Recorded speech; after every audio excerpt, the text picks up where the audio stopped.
बैठकीमध्ये सरकार आहे यांच्या बाजूने जनमत नाही आणि म्हणून याच्या विरुद्ध आवाज महाविकास आघाडी पूर्णपणे उठवणार आहे। साहेब तुम्ही काय सांगणार? पहिल्याच दिवशी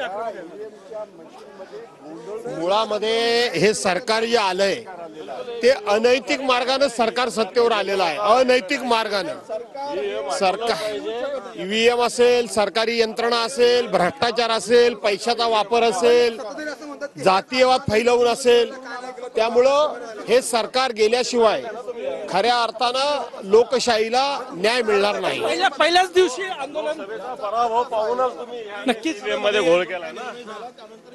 नक्कीच आपण बघू शकतो विरोधक या ठिकाणी आक्रमक आहे आणि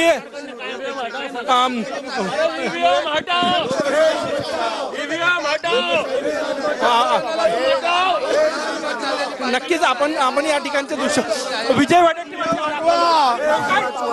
ईव्हीएम हटवा, विरोधक पहिल्याच दिवशी ईव्हीएम हटवा, ईव्हीएम हटवा, ईव्हीएम। हे सरकार ईव्हीएमच्या भरोशावर आलेलं सरकार आहे।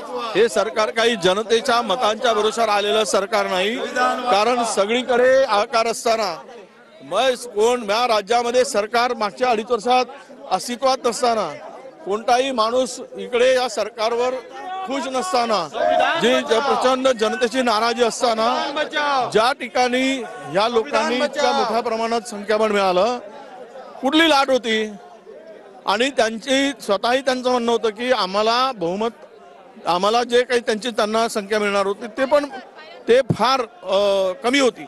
अशा स्थितीमध्ये हे सरकार आलं। हे सरकार जनतेचं सरकार नाही तर हे ईव्हीएम वर सरकार आहे। आमची मागणी एवढीच आहे, जग जर तुम्हाला ईव्हीएमच्या विरुद्ध बोलत आहे तर तुम्ही का विरोध करताय? ईव्हीएम वर विरोध करताय। महाविकास आघाडीमधले नेते जे आहेत ते ईव्हीएमच्या विरोधात आक्रमक झाल्याचं पाहायला मिळत आहे।